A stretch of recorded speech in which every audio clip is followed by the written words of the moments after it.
L'Afrique est menacée par les changements climatiques. Le paysage de l'ensemble du continent se transforme.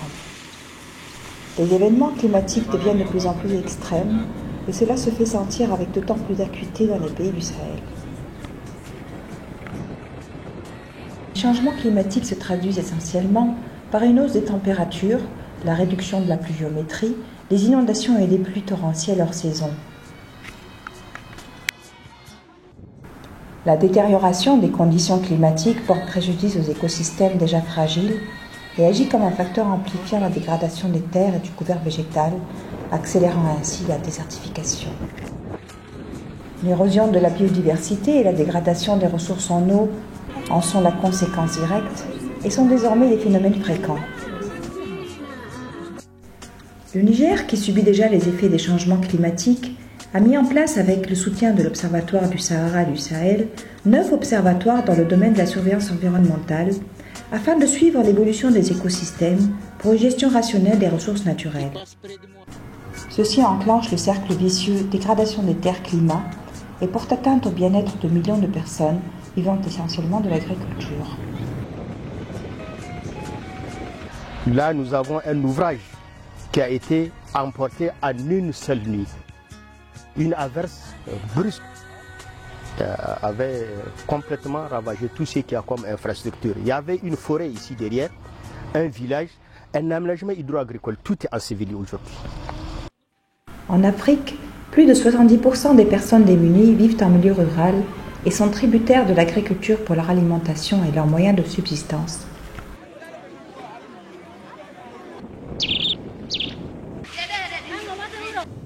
Le problème d'eau au Sahel, sa gestion, c'est quelque chose de complexe.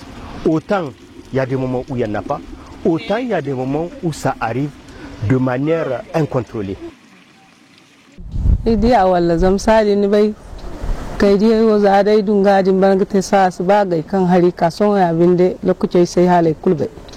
Avant.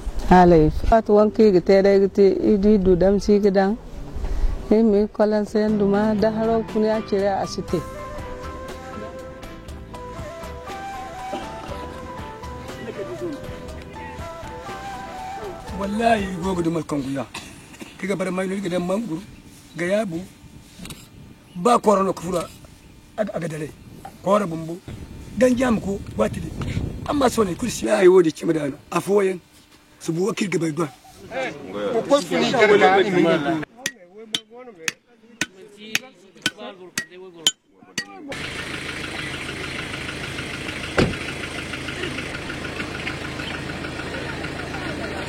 L'agriculture au Sahel est essentiellement pluviale. Elle est dominée par la culture des céréales, mil, sorgho, maïs. Le dérèglement des saisons de culture et l'approvisionnement en eau réduit sont un vrai désastre pour le Sahel. 63% de la population rurale en Afrique de l'Ouest dépend de l'agropastoralisme. Ce chiffre dépasse les 80% au Niger. Malgré son importance économique, sociale et culturelle fondamentale, le pastoralisme reste une activité précaire. Les différentes périodes de sécheresse successives depuis les années 70 ont profondément transformé le pastoralisme, les populations ayant été davantage incitées à miser sur la complémentarité entre élevage et agriculture.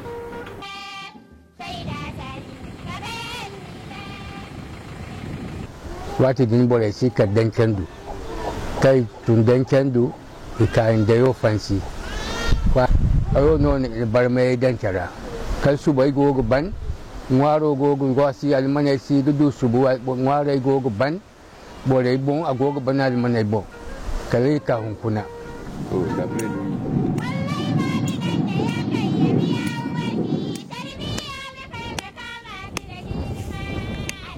Se no te digo que no de di mana kwati se tu de borna hayno duma e hayno sifata mata kam borga barala wodin se no e di wodin goga de ture o kwati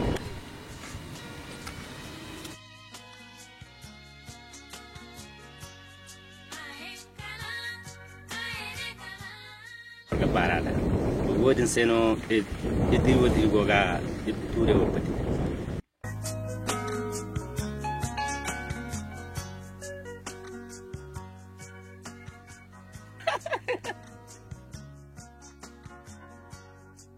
Oh. Okay, kalau sih kemarin ku tegoyo na.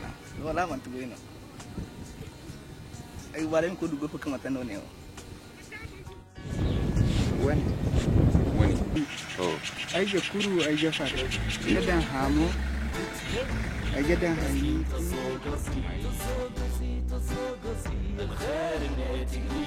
La perception des changements climatiques au niveau des populations locales rencontrées est sans équivoque. Perte de la biodiversité, réduction de la pluviométrie, sécheresse, dégradation des terres agricoles, tout cela fait partie de leur vécu quotidien.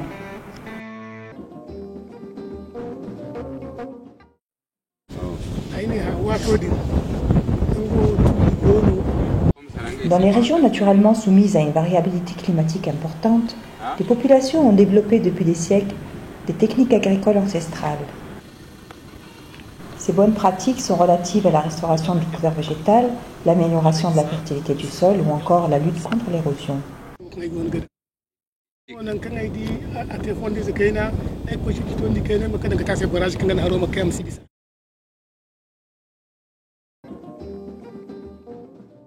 Parmi ces bonnes pratiques figure le zaï, qui est une forme particulière de culture en poké, qui permet de concentrer l'eau et la fumure dans des micro-bassins où les graines seront semées.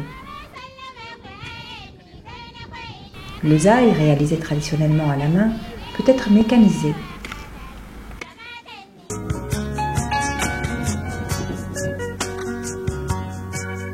La technique de la demi-lune, quant à elle, a pour objectif d'augmenter l'infiltration et le stock d'eau du sol, de récupérer et de restaurer la fertilité des sols encroûtés pour l'utilisation agronomique et agroforestière.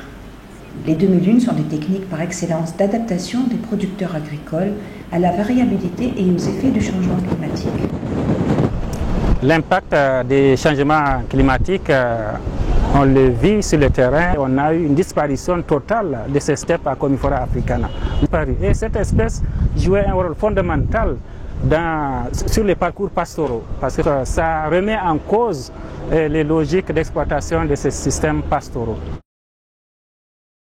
Les banquettes, c'est des réalisations anti-érosives qui permettent l'infiltration de l'eau au niveau du plateau. Ça contribue à la lutte contre la pauvreté, la création d'emplois en diplômés. Ça va permettre la séquestration de carbone, d'où une mesure d'adaptation au changement climatique.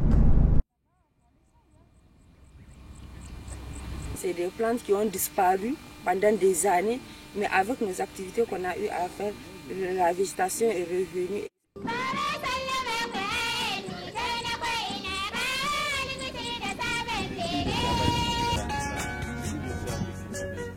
Les jeunes partent souvent en exode saisonnier en octobre. Ils reviennent au village à la saison des pluies pour préparer les champs de culture. Quand la pluie vient, je reviens à la maison aussi pour continuer le travail. Quand il pleuvoit maintenant, je ferme la boutique pour aller au champ. Je voudrais rester dans mon village. Bon, comme il n'y a pas d'argent, je ne peux pas rester.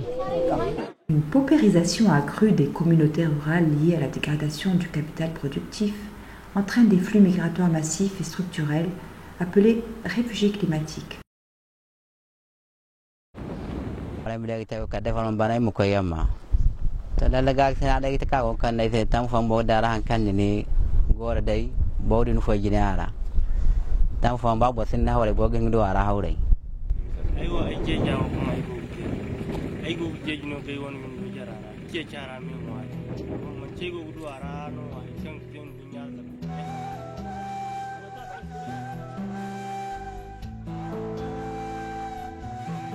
Les changements climatiques sont un phénomène bien concret pour la population africaine qui multiplie les initiatives pour en réduire les effets.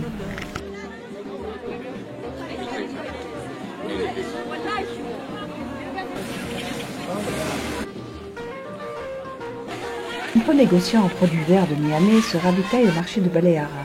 Les producteurs y font des affaires. À Baleara, la pratique des cultures de contre-saison est devenue une tradition.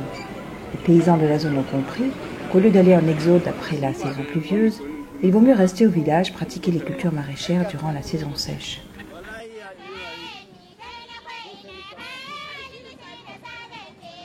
Le petit commerce et l'artisanat sont une source de revenus non négligeable, notamment pour les femmes. Ils permettent de parer un tant soit peu aux aléas de la production agricole. Les femmes agissent activement et efficacement pour promouvoir les méthodes d'adaptation au changement climatique.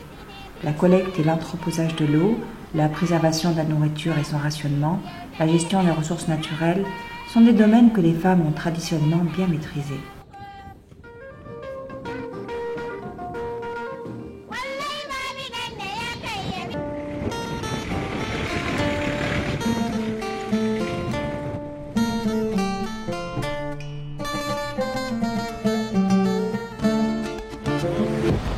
Nous avons ici un exemple palpable quand on parle d'ensablement du fleuve.